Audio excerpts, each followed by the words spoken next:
Your Excellency Ambassador, Your Magnificence Rector, honorable guests, dear colleagues, ladies and gentlemen, welcome to the annual event at Mykolas Romeris University at our conference on social innovation, inclusiveness, and civic mindedness.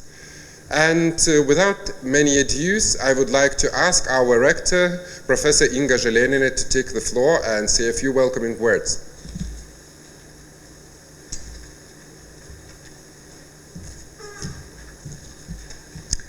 Your Excellency Ambassador, dear speakers, students, academics, participants, organizers, friends, dear Exclusive, Sparta, and Norplus academic network partners.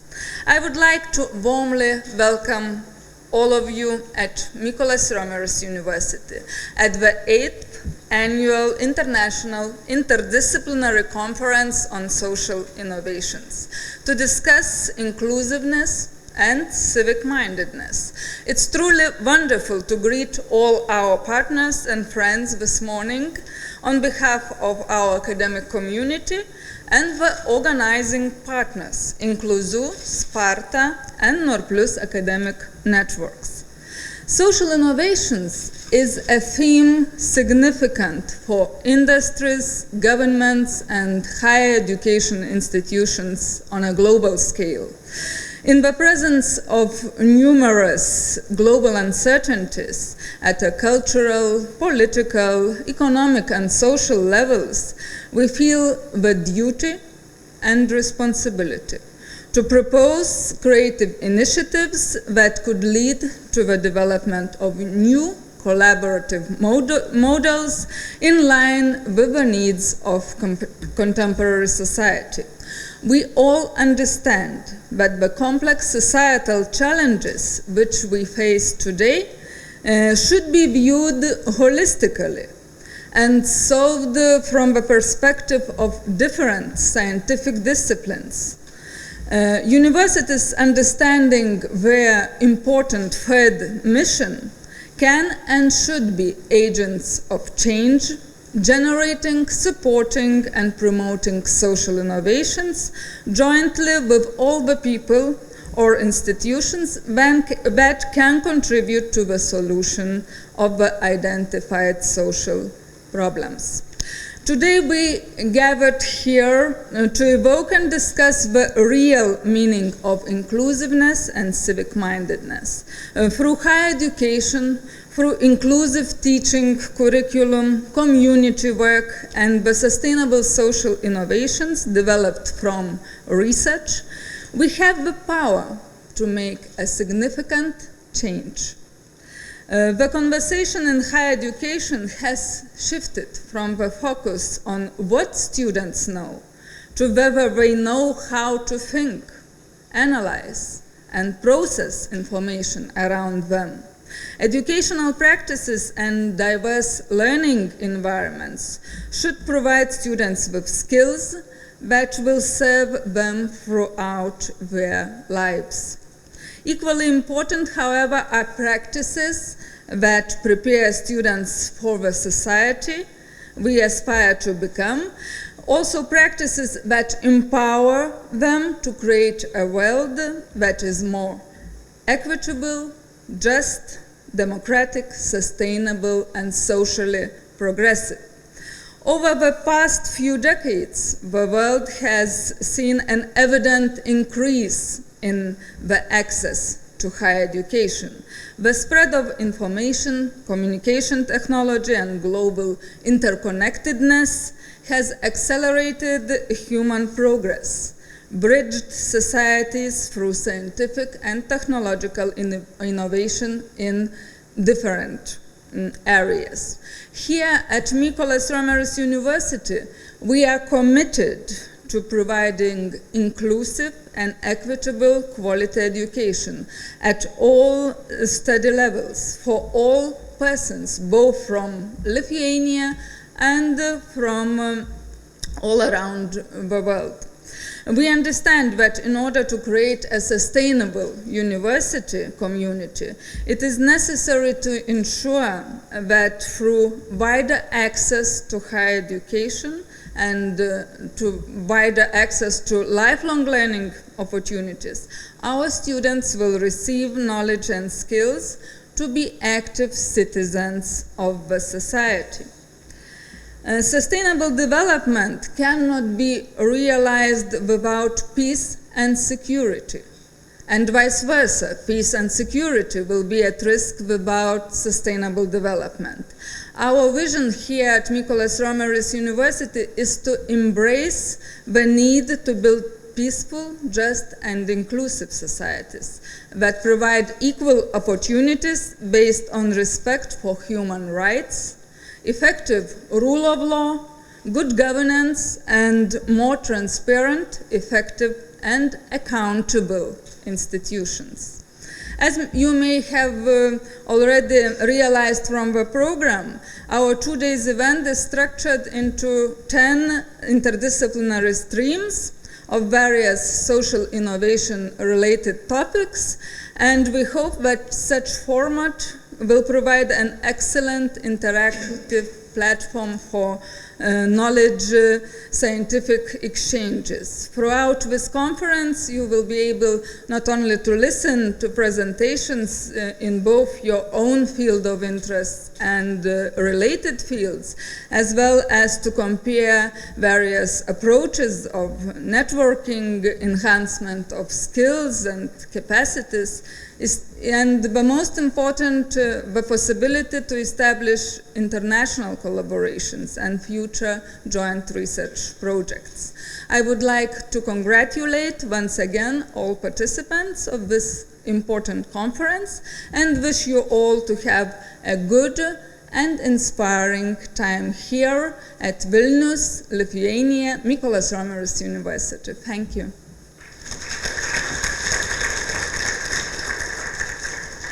Thank you very much, Rector. And now I would like to ask our other distinguished guest to say a welcoming word. It's Her Excellency French Ambassador Claire Ligné-Cunard. Ambassador, the floor is yours.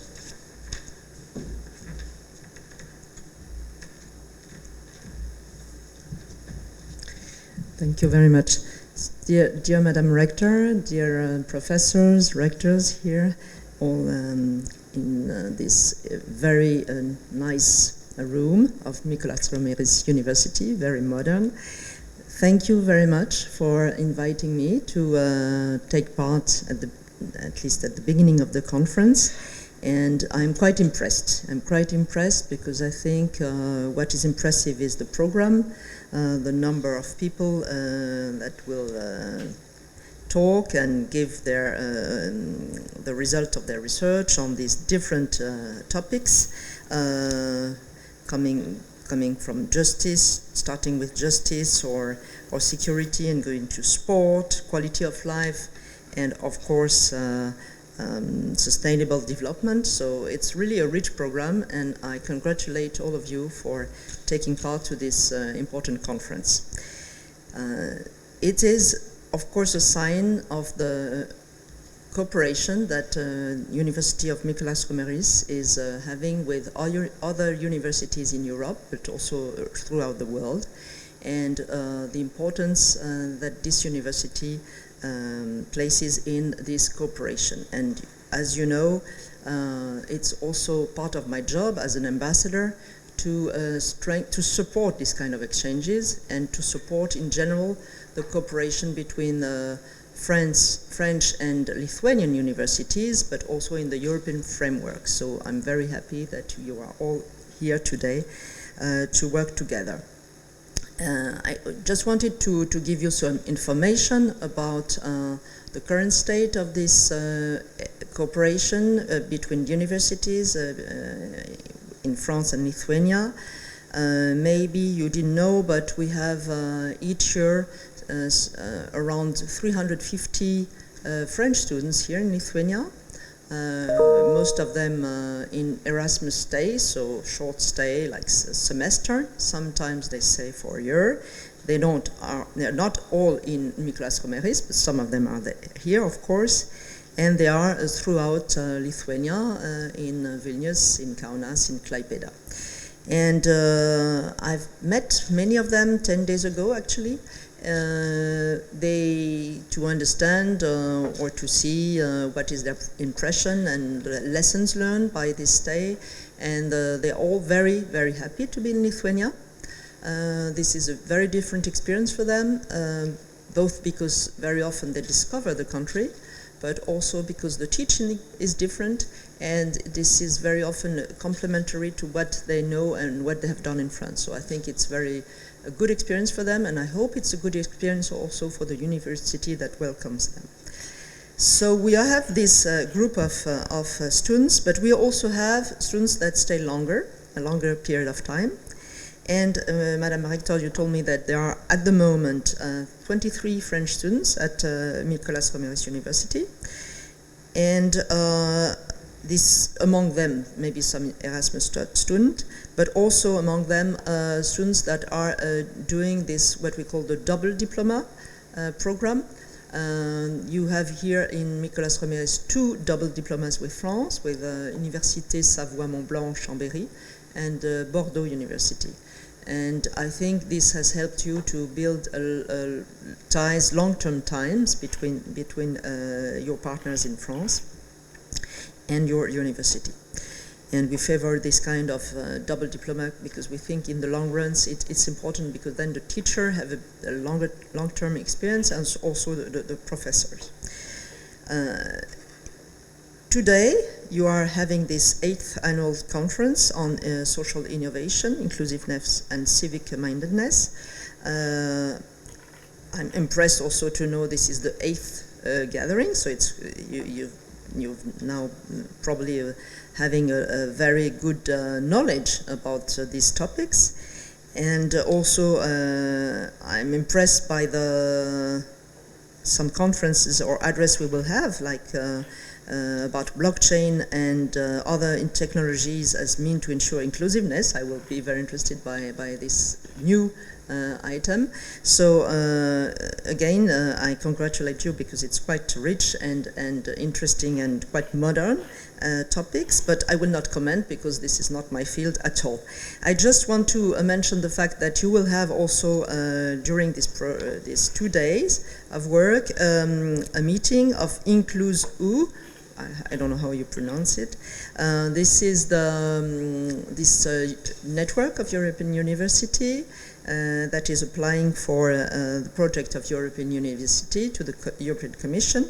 And I think you were 7 universities and now 8 universities from Europe involved in this project. As you know, this was an idea that was proposed by the French President Emmanuel Macron 2 years ago now, almost. And I think it was quite successful in general, and also especially in Lithuania and in France, but in other countries too.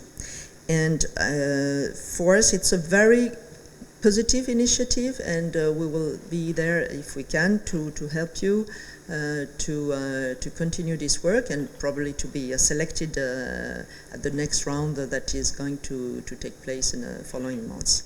So again, congratulations also to MRU for this initiative, and I wish you, for the time being, a very successful 2 days of work, and with a lot of meetings and a lot of discussion. Thank you.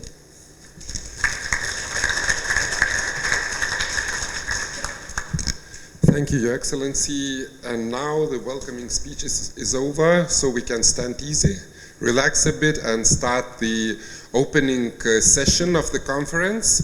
That was decided to be done in a way of presentations and discussions.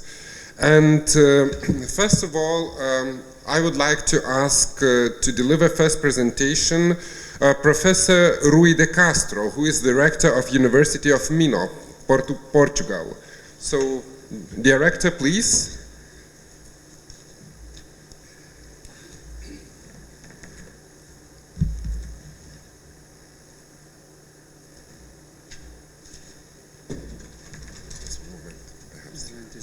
Okay, yeah, here, it's here, yeah, and I think this one, perfect, and F5. Oh, here you go. And then it goes from here. Okay.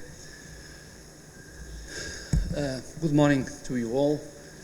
Your Excellency, the French Ambassador, the Rector Magnificus of the University, Mykolas Romeris, dear colleagues and friends.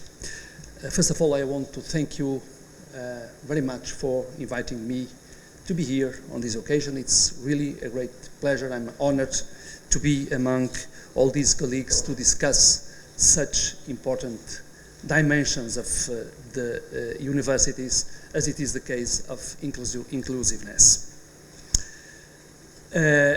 My presentation will deal mainly with the issue of the challenges that higher education institutions and higher education as a system is facing today in what I think is a desirable road to inclusiveness. I will depart from a conceptual point of view, considering two ideal types of universities. These are ideal types. I am here inspired by Max Weber. The idea is to get some abstract concepts that can allow us to situate ourselves in a continuum defined by these two poles and to discuss where we are and where we want to be. So there is this very strong metaphor of the university as an ivory tower, and usually this metaphor implies that you consider universities to be selective, socially selective, self-centered, and contextually free.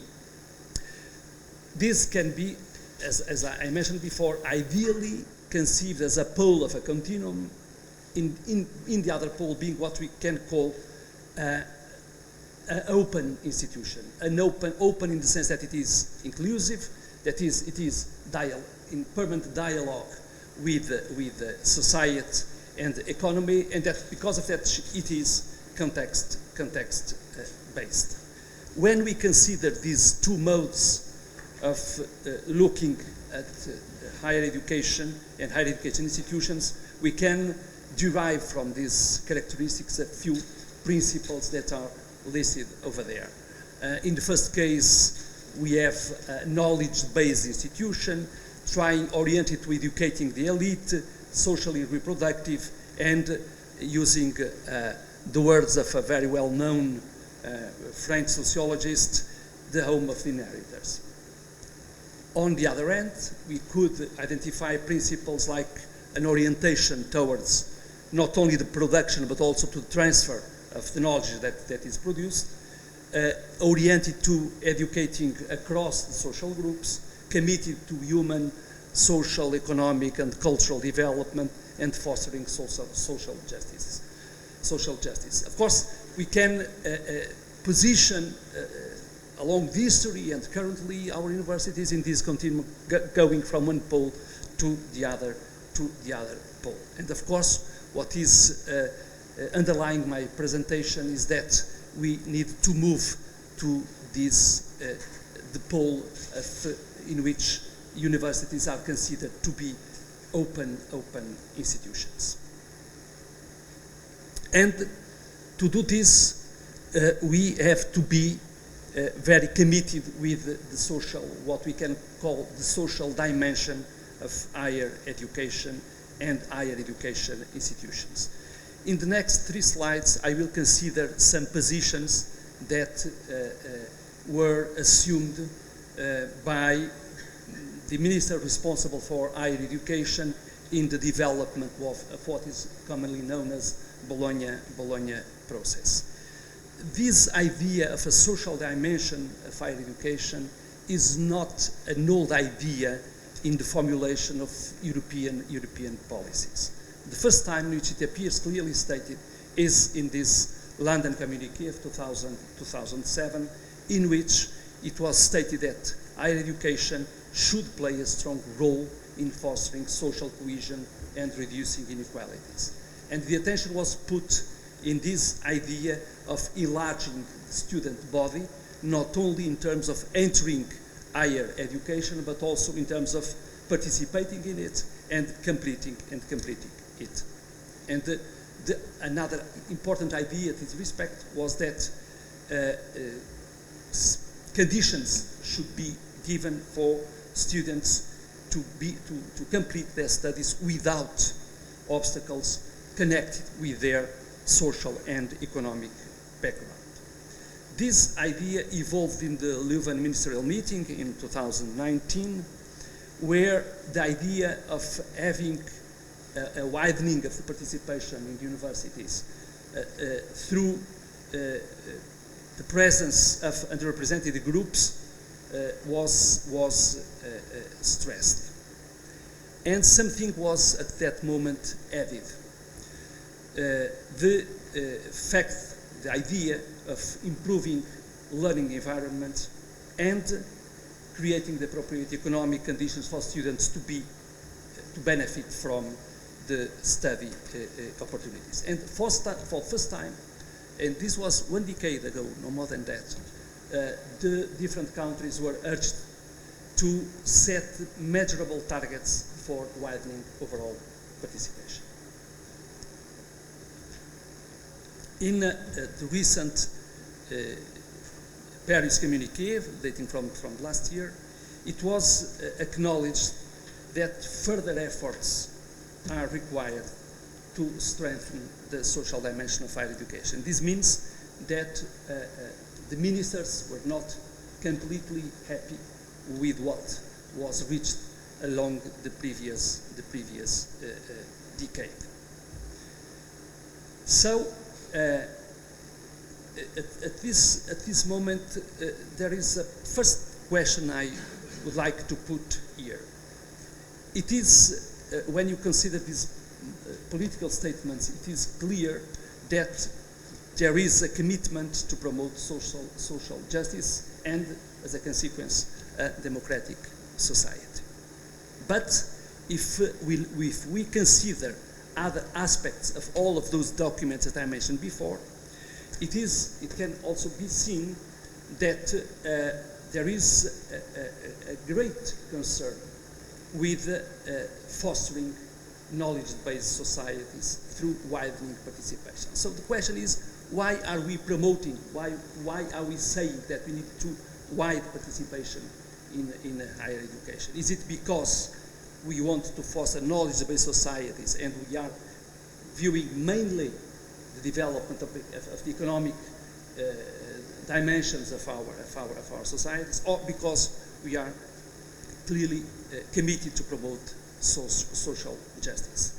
And my question then is, do we have really consensus about the social dimension of higher education, or is this a kind of only rhetorical consensus about this fact? I believe and I'm sure that we need to deal with these two dimensions, but can we do it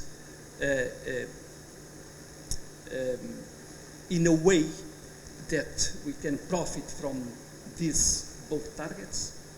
Because there is clearly a tension between these two targets. How can we manage them when we consider what we want to do within our higher education systems and with our universities? What are we talking about when we talk about social dimension of higher education? We have to face, and we have still to face in many European countries, very strong challenges concerning, in the first moment, participation. How can we promote participation regardless issues like social and economic background, age, gender, ethnicity, or special needs? And we also have important challenges in terms of retention and completion of higher education. Regarding these challenges, there are, of course, several possible answers. And answers that we can find at the political level or at the institutional level. And if we consider the political level, of course, in our concrete situation, we have to consider what is stated at the level of European Union and at national level. And here we have all well, these different kinds of policies regarding funding, mainly with a focus on students' ed, or other higher education policies, namely prior learning recognition, for example. But we have also to consider what we can do at the level of our universities. And here there is space for developing very important institutional policies, as those I mentioned there. Once again, student ed, but also flexible study paths, student support structures, and so on. So there are challenges, and there are possible answers. And how did these answers evolve along the years? And now I will turn for a moment to the situation of my country, the situation of Portugal. Actually, what we managed to do in the last 1.5 decades was something very, very interesting. The country managed to radically change the education profile of our population. You can see that from 2000 to 2015, the percentage of population in the group 25 to 34 years old evolved from a little bit and 10% to more than 30%. So we succeeded in this particular aspect. We managed to widen largely the participation of our population in higher education.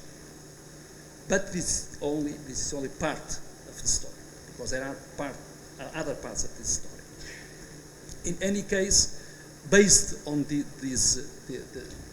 goals that we reached, Portugal stated new goals, and I mean stated at a political level.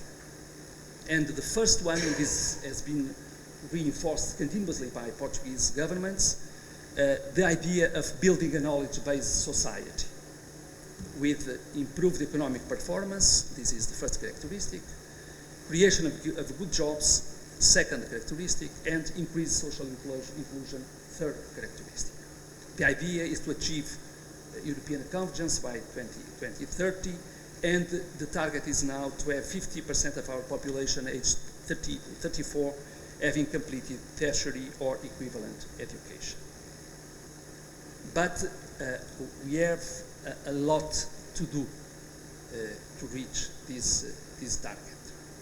If we consider the share of part-time tertiary students in Portugal, this data is from 2015, we can see that Portugal has not a comfortable position when we consider several other countries. We have around 5% of part-time tertiary students in our system, and this means, well, when compared with what happens in Sweden, that means that we are preventing very important groups, mainly those who are seniors or those who are already working, to enter higher education. And this is, for us, a huge challenge. So this means that we have to change our modes of provision of higher education and make them much more aligned with the needs and the interests of a more diverse student population. Flexible, part-time, evening and distance learning are options, still very limited in the country, and we need to address this challenge. The alternative pathways for mature students are not so successful as we should expect. We need more flexibility in our program provision modes, structure and curriculum. And these are really important changes for the system and for the institutions, as they are the new teaching approaches tailored to these different types of students, the need to improve pedagogical training for our professors, Of course, and this is a topic always when we discuss Portuguese higher education system, the reinforcement of the autonomy of public institutions. So we have a way ahead, things that needs to be done in the near future. Now, allow me to go. I started with the considerations on European policies and national policies, and now to institutional policies. What are we doing at University of Me? First of all, we have this respect, the respect of the social dimension of higher education, a very strong statements in some of our fundamental regulations. We say in our statutes that we want to contribute to shape a model of society based on humanistic principles in which sustainable development, well-being and solidarity play an important role. And we also say in our strategic plan that we want to respond effectively to age, gender, ethnic, linguistic and cultural diversity, and to welcome and integrate students with disabilities, and implement practices of social action and solidarity. And this statement, these strong statements are actually, I think, relevant for the definition of the future of the institution and for the definition of concrete activities and actions of the university. That's why, considering some of those dimensions that I mentioned before, we have been taking some measures trying to make the concern with the social dimension of higher education a real concern translated into practice and into effective results. We are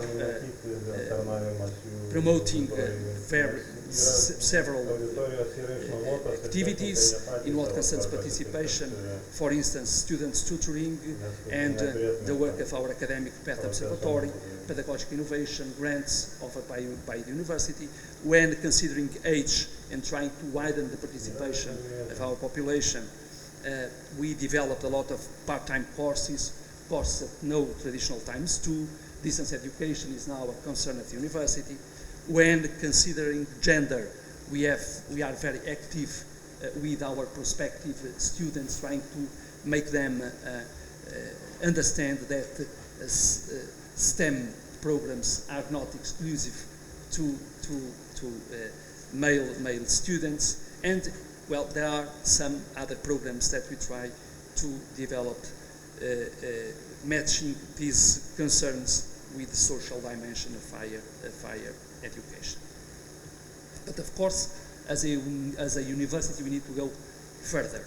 And this idea crosses all the activities of the university, be it research, education, or interaction with society. Research on inclusiveness in its several dimensions is now a concern of our university. In education, we have some programs, namely master programs, and several disciplines dealing with this topic. And in interaction with society, we are very concerned with the involvement of non-academic partners aiming at reaching remote and isolated populations. Okay, concluding. The social dimension of higher education is strongly affected by international, European or national policies. But this is our we are strongly convicted about this. There is a role to be played by universities themselves. And this should involve sharing experiences. And this should involve supporting each other. And that's why for us it's of great importance, the alliance in which we are involved. We think it will be an excellent platform to develop this idea of promoting the social dimension of universities. Thank you very much.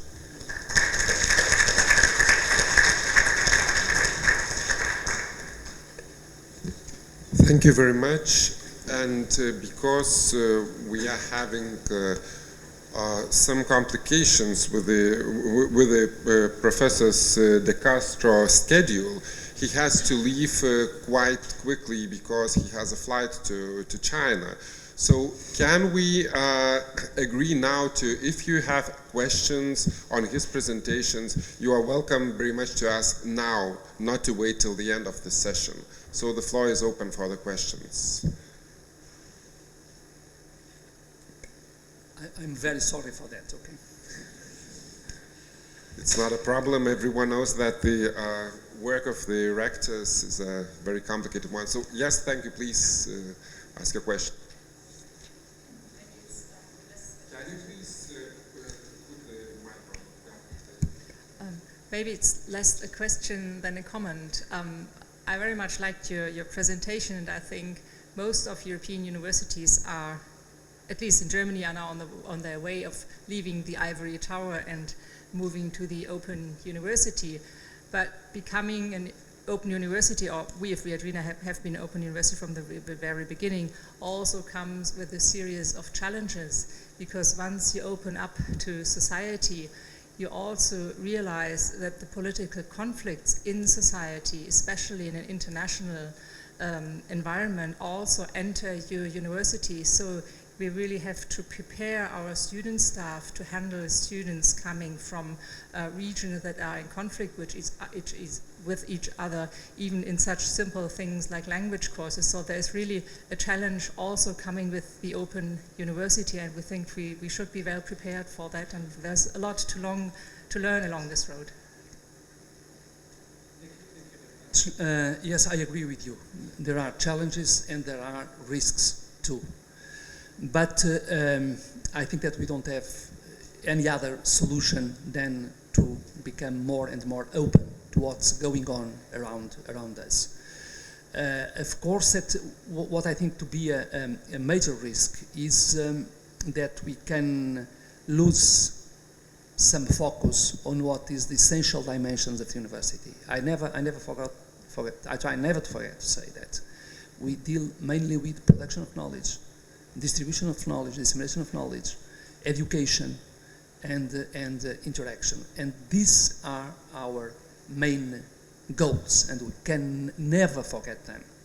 So to be open to society, it may not mean to just try to answer the questions or the needs that society puts us.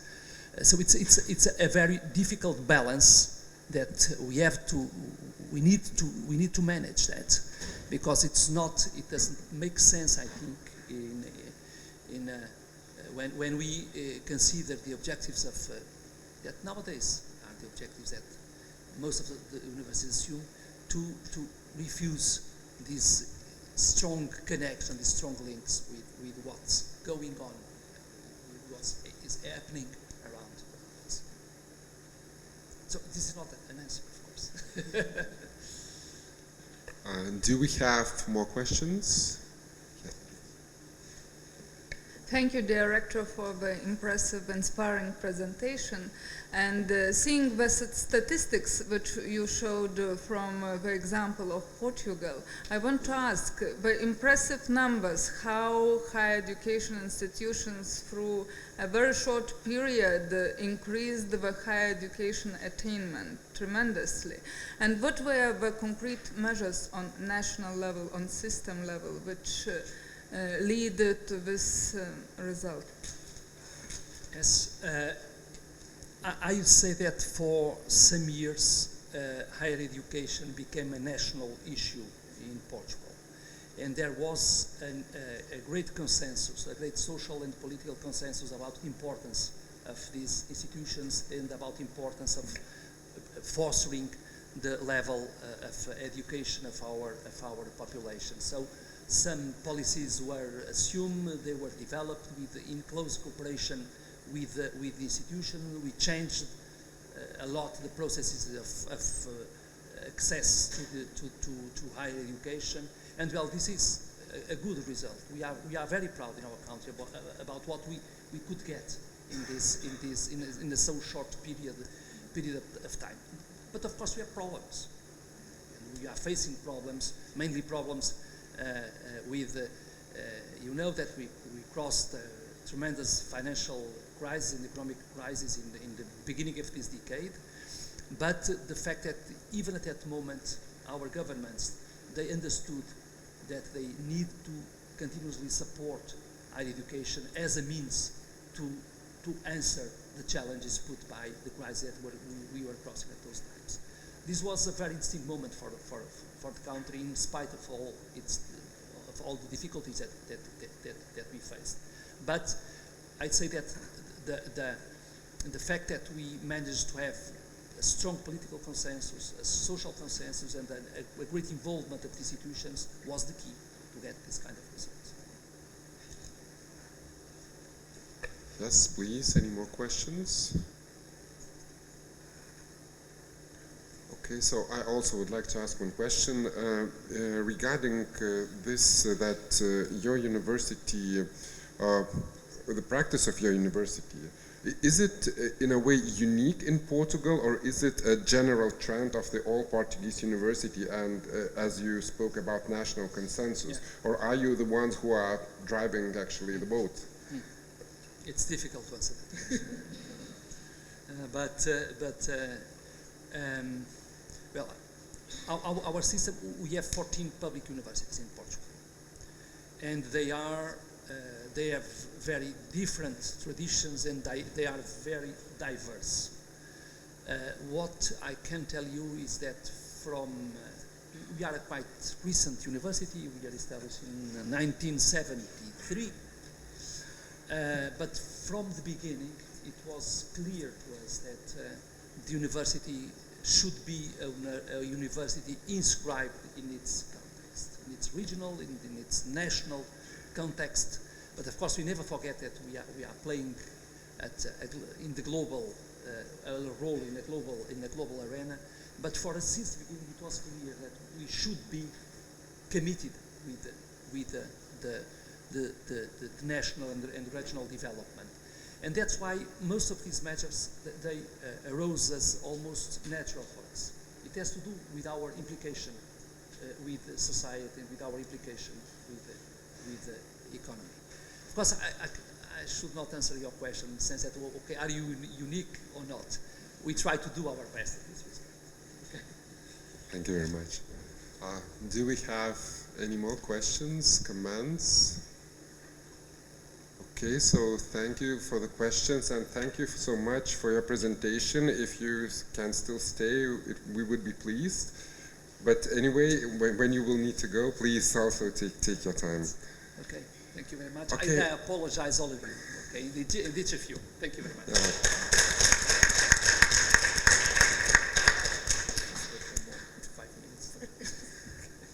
All right, so now I would like to ask to take the floor Dr. Cecilia Christensen from Malmö University,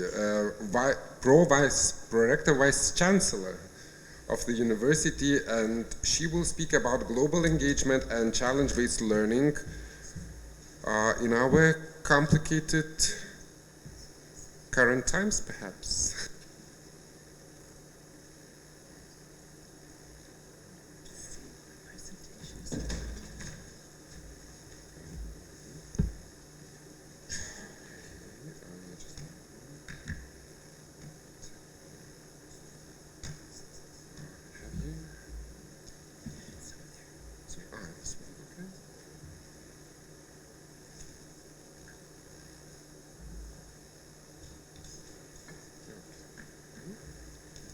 Thank you very much.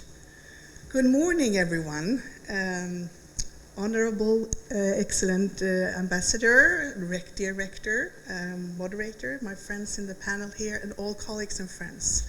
Fantastic to be here, and on behalf of Malmö University and our rector, Kerstin Tam, I really would like to thank you all for giving us the opportunity to come and speak here about something that I think is probably a way to thinking about how do we do this change that who he was really talking about. And I will take some of the point of views that you have and bring a little bit extra things into the discussion here.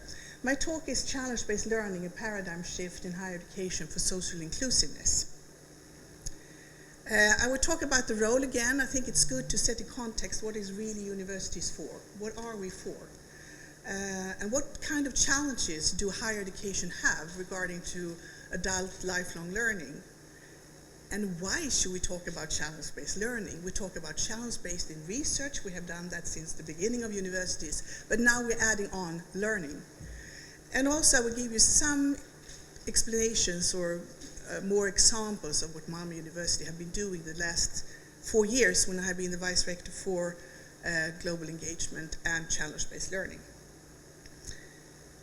This is how we talk about Malmö University. Is the youngest university in Sweden, 20 years. It was really a political decision that we would start out to be a university for everyone. So 60%, actually now 68% of our students are first generation academics, which I think is really a very winding participation approach that we have succeeded in. And about 92% actually have some sort of occupation after 2 years after they graduate. So we like to see us as a university that reflects the community, embraces diversity as a quality dimension, not only just to do it, it's really a quality dimension, and educates and prepares students to become change agents. And just by adding these two words, change agents, really start to think about what are we doing then in higher education? How do we prepare our students to become change agents really? I would take some standpoints from Martha Nussbaum, that I think you're all familiar with, the American philosopher, who really states that higher education is a cultivation of the whole human being for the functions of citizenship and life in general. And I think that is also something that you pointed out, Louis. But she also states that our campuses are producing citizens, and this means must we ask what a good citizen of the present day should be and should know. And I would like to add, what is a good citizen in the future? I think we are basically educating for the future. So we have to think a little bit further than today. So what challenges do we have? Well, we all know them. I would just bring them up here on the screen so we focus on them. We all know migration is an issue, and it will not stop. The migration, even if it's forced migration or free migration, that's something we're going to live with. And we have to take that as I would say, a good stand for social innovation. Take care of that force. We're going to have a totally different demographic situation. People are getting older, they're going to be working longer, and how would that affect if you're going to actually re-educate yourself a couple of times through your working life? Also, I think, which you're going to hear later on here, digitalization and artificial intelligence. Those are things that you can choose to be good, or you can also think that they are a big concern to you. I think we should really think about digitalization and artificial intelligence to something that can support us in our development. Global learning, due to that we have internet, has changed. We are traveling, we're working not only with mobility, but we're actually working in higher education to gain something added value to a global educational system. And we talk now about global competence. What is global competence that you should require after having been through a higher education program? I'm saying gig economy. How many of you are familiar with that expression? Gig economy, some of you are. If we talk to our students now, I think I have to make you maybe a little bit disappointed. Not all of them are eager for having a degree. I don't really go for a degree, they say. I go for the good courses in the world. So I take one course at Stanford and one course in Japan and one course in Europe, and then I build my competence. I think actually that we're going to see much more in the future as well. I also think that our younger generation maybe are not looking at the job for life like we did, to be employed and then stay on there. They want to have short project times where they're going to work together with very competent groups. So I think we can vision a really new way of how the working force looks like and what they really want to do. That is complicated. It is complicated, but I think we should really address it. Also, as we all know, populism is I would say, a big threat. And I think that means that it's even more important what universities do. And it's even more important how we have a conversation with our students. Have a good trip now. Safe trip to China. Yeah, with that. So these are, I hope that you can agree with me, these are the scenarios, and we can add more into that picture. But that is really what we have to deal with, and really put students in the center. We also talk about the 21st century learner, and that's not much different, as you can see. We talk about knowledge, we talk about skills, but it's also an additional thing about character. How should that person navigate in the world, and how should that person really contribute that we get a better world, a more peaceful world, and a world where we are all global citizens? And I also think additionally about students, if you have an academic degree and you have an academic education, you are very proficient in metacognition. You could think about what you are thinking on and what you are reflecting on your learning. So I think that is also a good dimension that we add on to the university. So, the challenge is we are supposed to prepare students for handling situations in the future. These future situations are more or less unknown, so we have to prepare them for the unknown by the means of the known. This is a famous quote by Bowden and his colleagues. And I think it really also starts to think about how do we stage the education? How do we prepare students so they can act in the future that we know a little about, but not all? Here comes, what kind of learning process have you been through higher education? Is it problem-based? Can you deal with learning new things, relearn, and so forth? So I think we are standing in for an epistemological shift and reframing actually the nature of learning and teaching.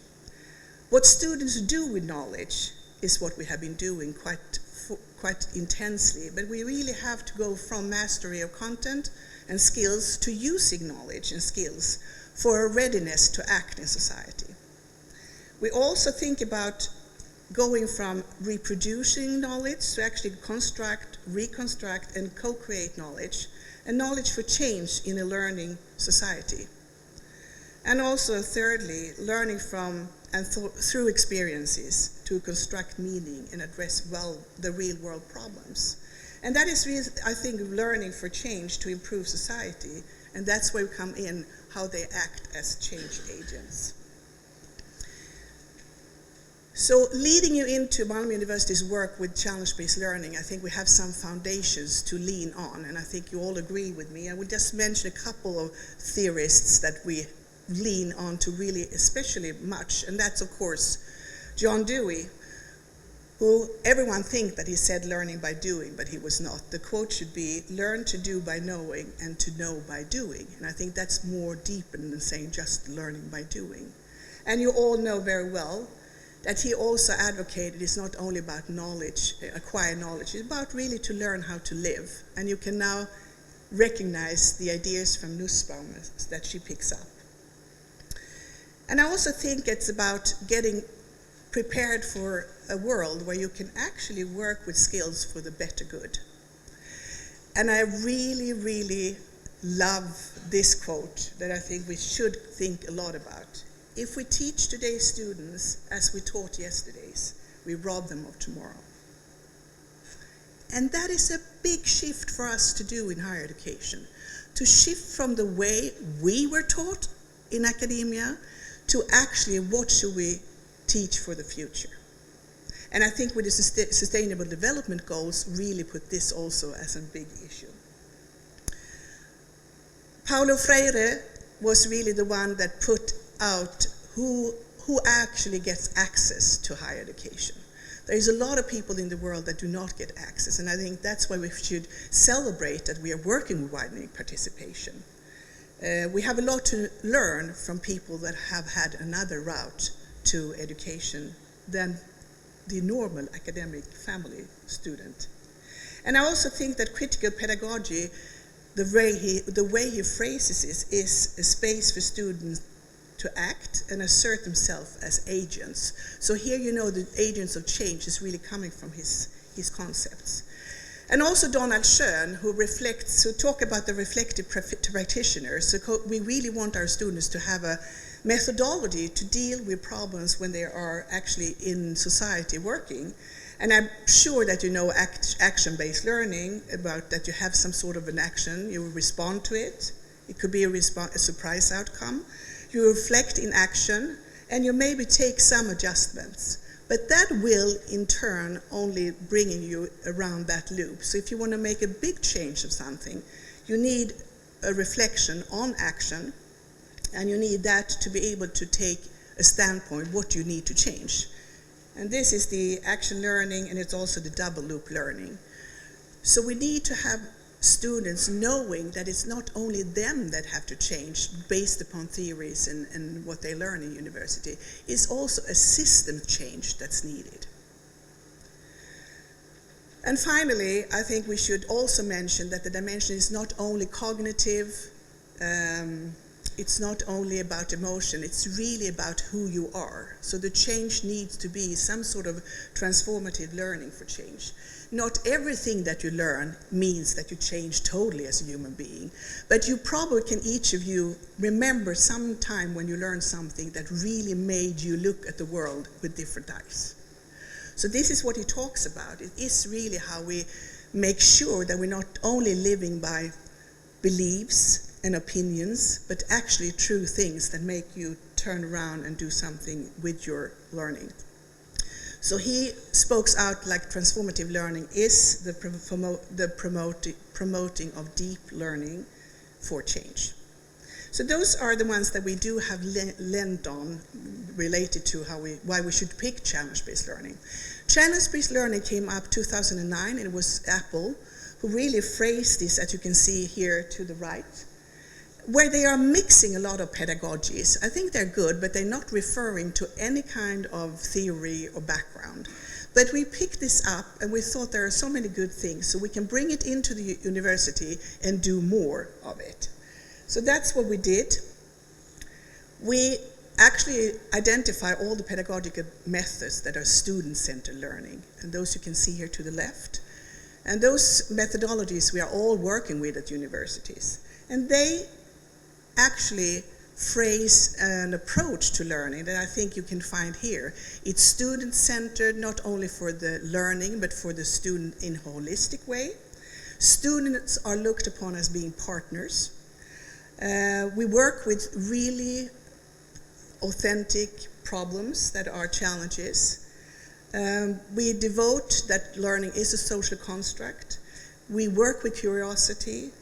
It's a research process to learn, of course, both critical thinking and critical doing, and so forth. And I think to bring out some more things here, I think it's about the role of teachers needs to be revisited. What are we doing as teachers in higher education? And can we look at ourselves having different roles throughout when a student learns?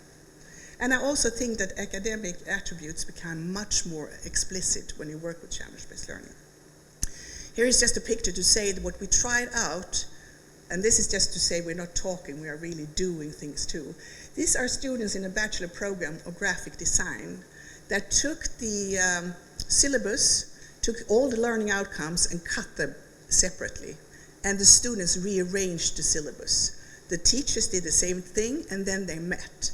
And that really discovered that we could redesign the whole course. And that was a true, I would say, balanced, equal opportunity for our students to have an impact on their own program. Just an example.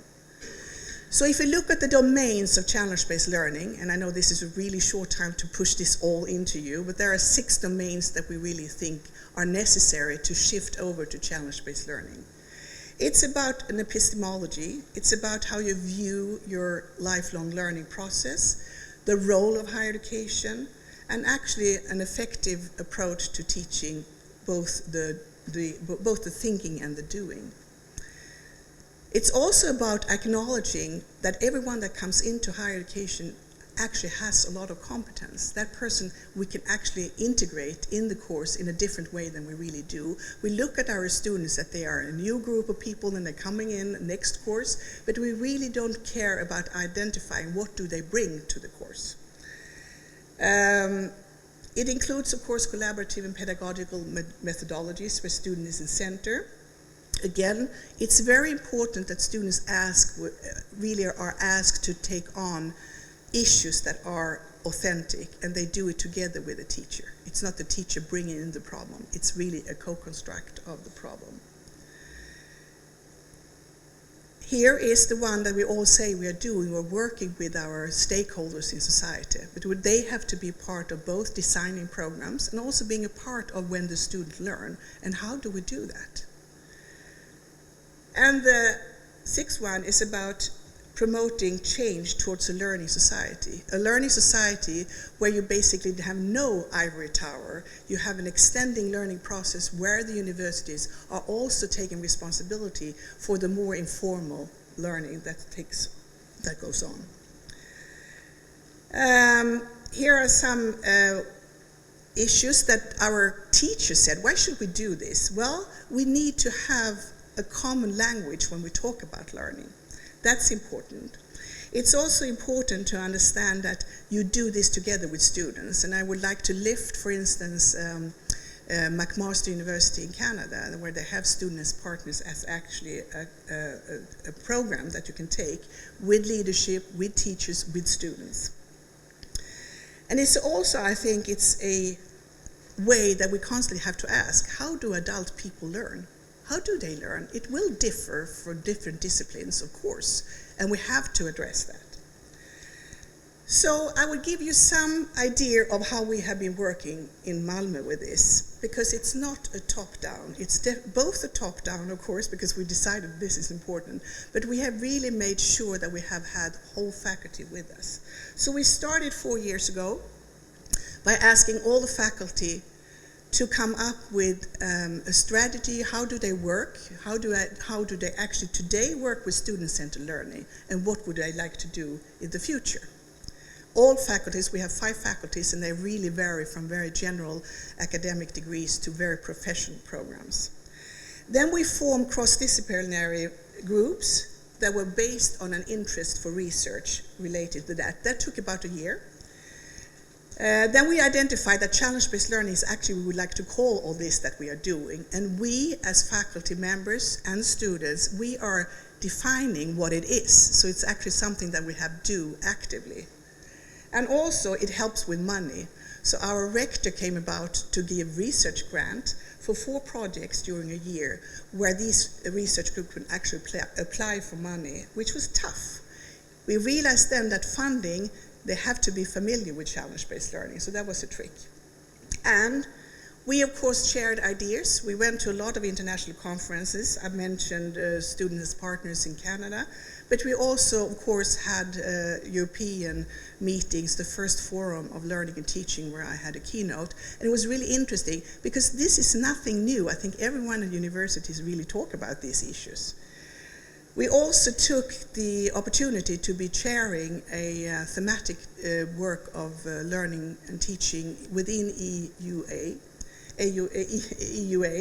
and it was related to student-centered learning. And that was 10 universities that was actually writing up how they considered challenge-based learning or more student-centered learning.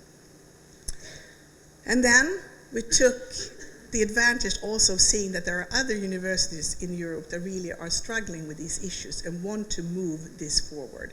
So the European University Initiative, like you heard now, InclusiveU, has a focus of having one focus that are important for challenge-based learning.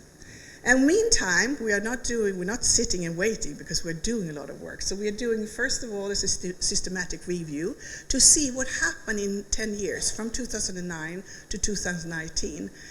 And you can probably understand that most disciplines that are interested in challenge-based learning are usually very professional. Engineering, for instance, because they have issues to solve that is related to human beings, to use constructions and so forth. And then we are also now writing a position paper that we really want to explain, much more correlated to theories and what we have been doing, what challenge-based learning is all about. This you can probably find when you look for promoting active learning in universities. But I also think, and this is one of my last slide here, if you as a university would like to place yourself in the world, what you are doing relating to societal engagement, I think this is pretty good. You can put yourself as having challenge-based learning and research in dispersed activities, because I think we do that, very dispersed. Or you can think about having challenge-based learning and research as an integrated strategy within the university. And on the other axis, you can take traditional modes of collaboration with society, and you can take on the top collaboration on learning and research for social innovation. And then we can move these axes, or we can put ourselves in dots in these quadrants. It needs to be supported by institutional leadership, otherwise we will not move this forward. And it definitely needs to have faculty and student engagement, because otherwise it will not even go halfway. So I think this is a good way of starting out. Where do you map yourself? You do intervention, you change strategies, and then you come back and see if this has moved within these dimensions. So that was my contribution to the conversation, and I hope you have a lot of questions.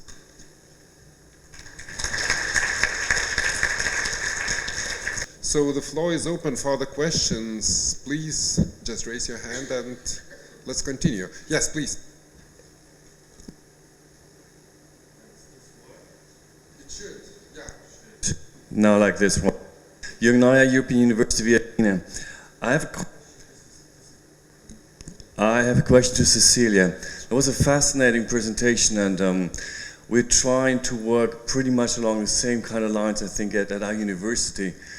But one of the major problems that I'm again facing when trying to implement these ideas is that the professors that we have, they've been selected for being good researchers most of the times. And they're excellent researchers, but they are sometimes not as strongly motivated to invest as much time in teaching and education. Because a major reason is that the reward structure in academia is basically biased towards research and not towards teaching. So my question to you is, do you have any kind of positive experiences with constructive incentive structures, how to motivate researchers, professors to go the extra mile, to do the kind of extra work you need in order to have student-centered learning, to have a new kind of teaching? I mean, how do you do that? How do you change the researchers to become proper teachers? How did you do that? Thank you for that question, and I would have loved to have my rector here, because she actually also are very much forceful in changing what kind of reward system we do have. So we are now restructuring our reward system to include pedagogical competence. We are also including how you work internationally and also how you work with society. So those three dimensions should be interactive, shown both in research and in teaching. So I think also a matter of that the researchers should be looked upon as academic teachers. So we need really, I think, to revisit and I think have a discussion around the importance as a researcher being involved in education. I think we are all suffering from having silos, that we are doing research here and education there, even if we are the same person. And we are leadership in another silo.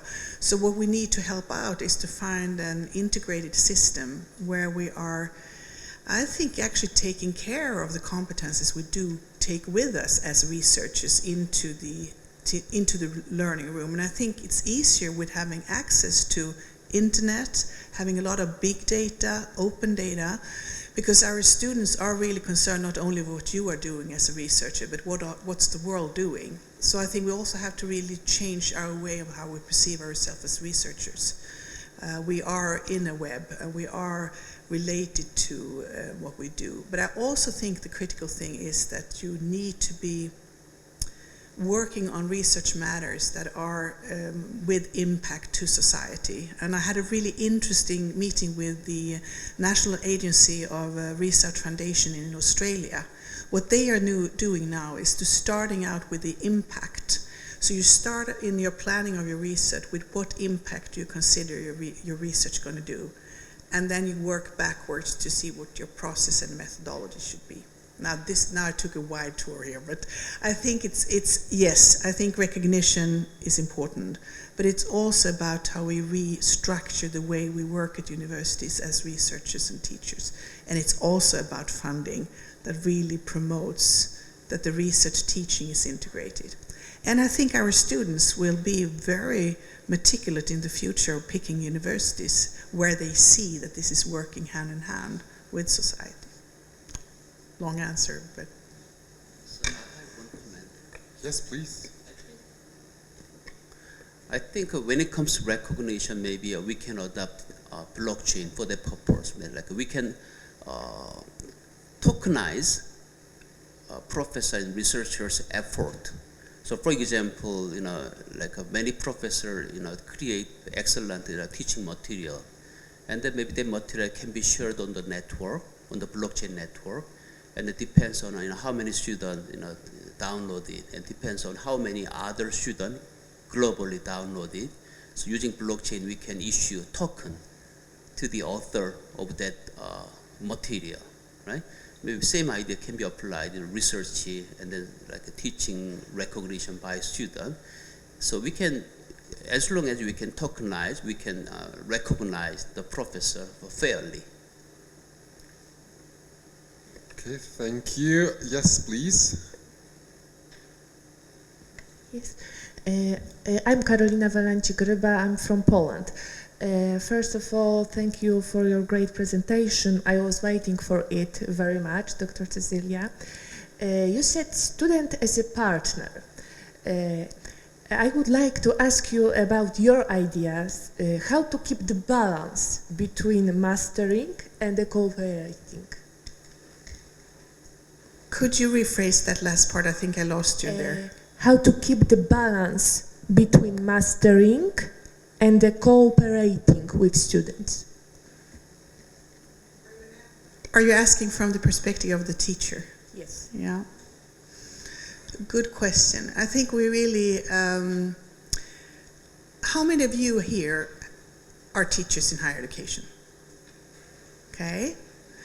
How many of you have experienced a defining moment any time when you have been teaching that you could let go of all your built-in knowledge and having a conversation with students and see how they construct in front of you in the conversation?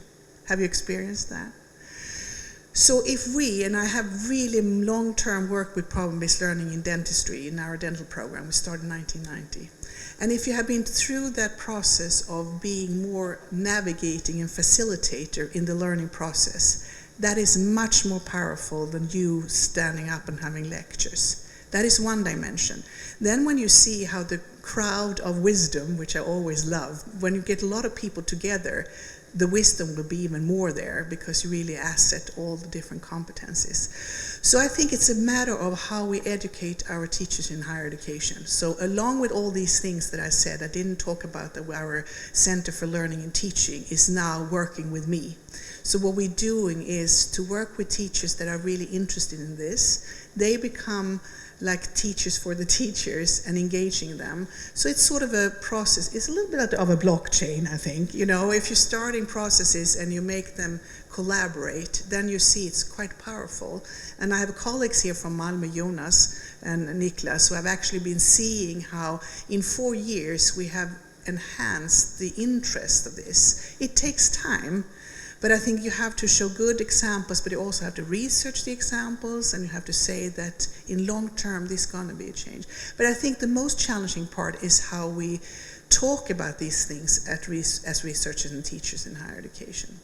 I also think if you ask all your friends here about what kind of pedagogy and philosophy, that's why I mentioned the 4 theorists here, you should be grounded in theory when you do teaching. It's not just something you do because you're very good at it. It's actually based upon research and special theories. Was that an answer for you about mastering and collaboration? But I also think that you have been through a couple of these pedagogical processes. You really see the strength of a person learning through communication and being challenged.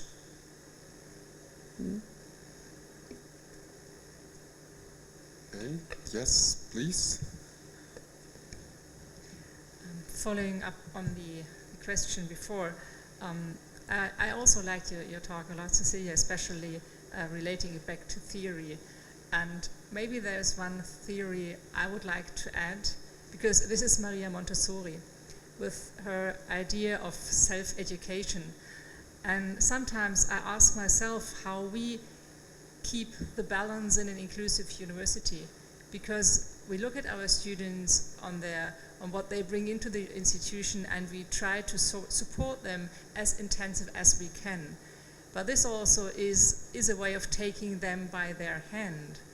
And once you're always taken by the hand, you lose the ability to go your own way. So I liked especially the quote you had in there, that it's not only about certain skills we define today, but it's about developing the student's potential.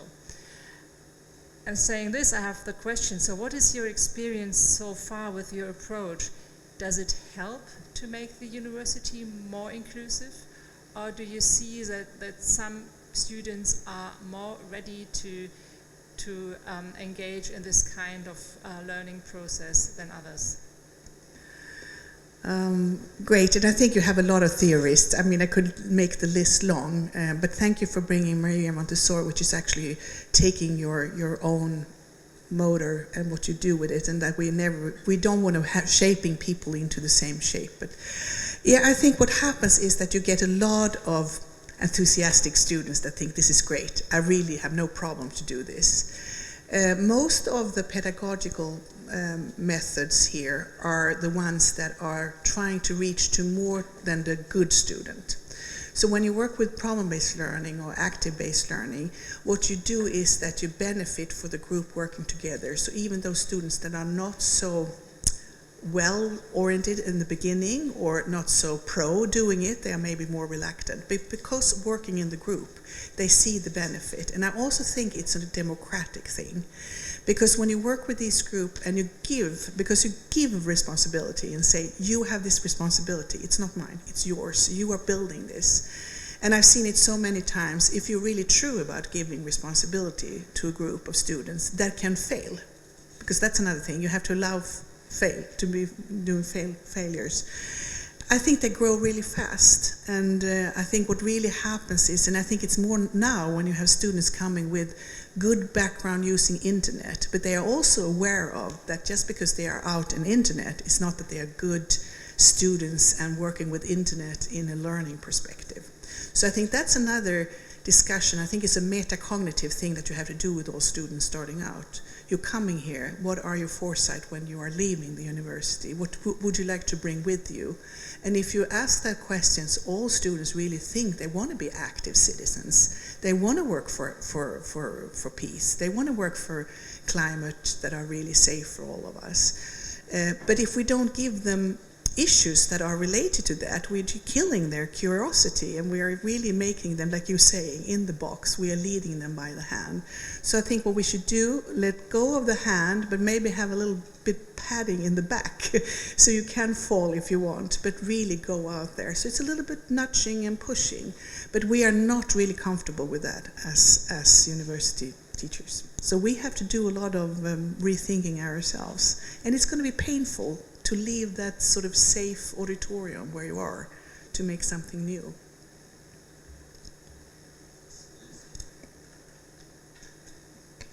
Yes, thank you very much for two fantastic presentations. I have one question for each one of you. So the first one is for you, Cecilia. So this challenge-based learning is a really, really interesting and very promising concept. There is another concept for which Malmö University is very famous, which is the internationalization at home. So how do you articulate these two concepts, and how do they reinforce one another? What can you do with challenge-based learning for internationalization at home, and how do you put some internationalization dimension within challenge-based learning? And so my question for you is, well, this was very insightful because it's always so challenging to understand exactly what is blockchain, that this was very, very interesting. So how would you very concretely give us concrete example of the potential of blockchain technologies to make university more innovative and especially for this challenge of inclusiveness, to have more inclusive university. How can we use this blockchain tools to be more inclusive as higher education institutions? Thank you.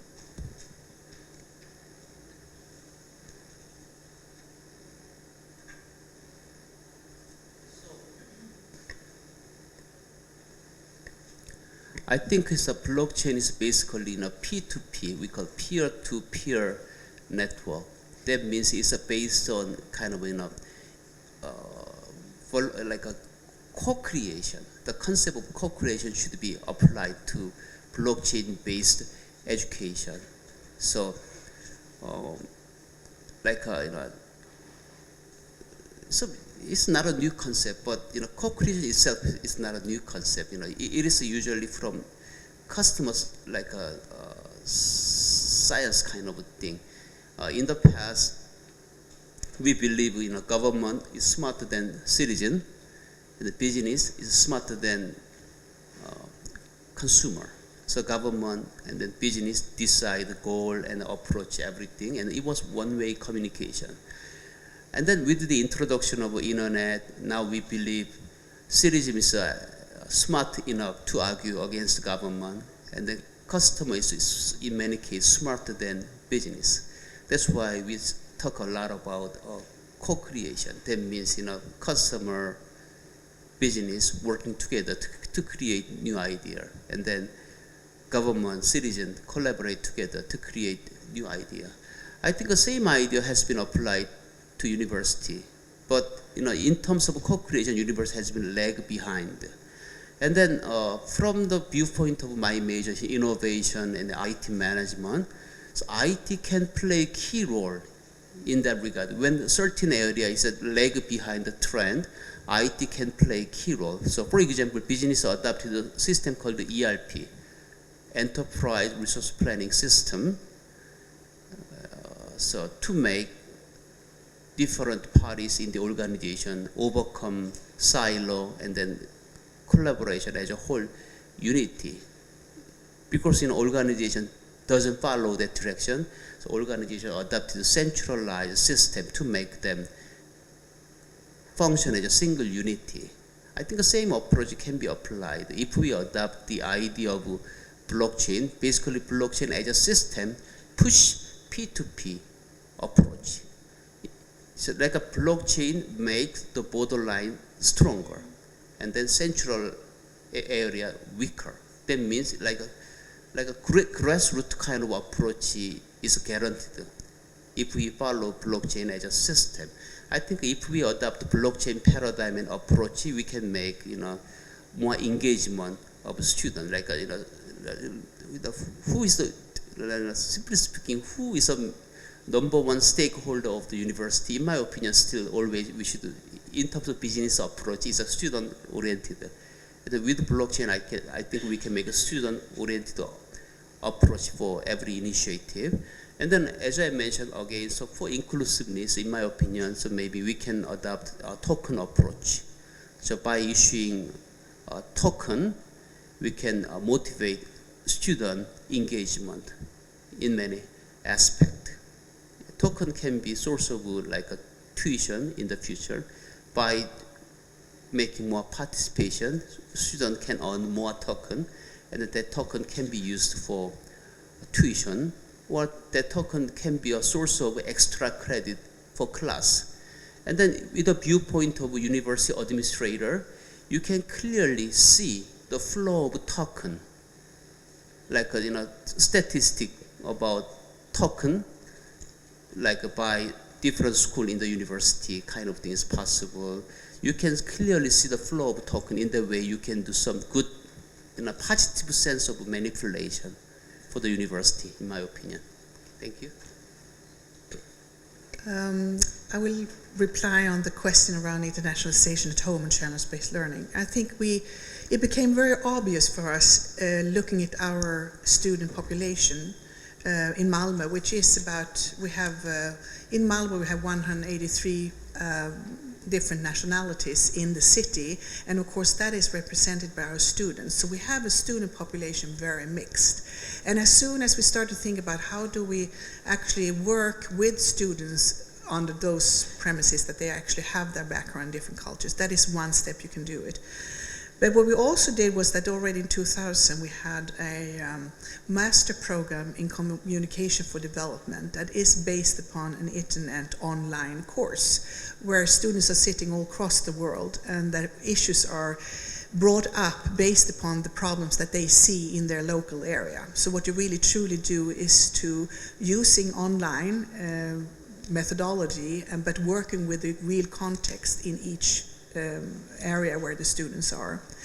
But I think you can do much more than just working with the digital part that you always think of. You can ask your students to look upon the reference list, for instance. What is the knowledge base that is represented in your reference list? And we all know it is mostly the Northern Hemisphere, the Western world, usually men that are dead by now. If I should be a little bit more sort of challenging there. But I think it's good for our students to see actually where is the research base that they do, and could they look somewhere else in the world for getting the information of having a puzzle that they build. So I think internationalization is home is actually also the questions that the teachers really evoke in the classroom, starting to think globally in the local context. And we have really, I have to say, for our nursing program, they work constantly with universities in Africa where they are sharing the different problems that they do see in their actual everyday work. And that helps both students, communities to actually expand and become really knowledgeable, I think. Let me add one quick example. So, another great application of blockchain in that regard will be student-oriented credential management. Think about what we are doing, like a transcript record, like a certification, all kind of credential record is owned by university. In different, if a student get different credential from different university, they should contact all different universities to get in. But with blockchain, what happened?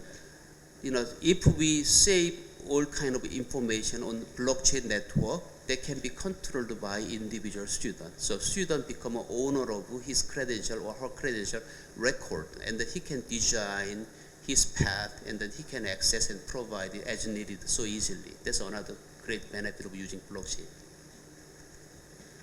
Okay, so I'm really sorry, but we are getting to the lunchtime, and I think we need to wrap up.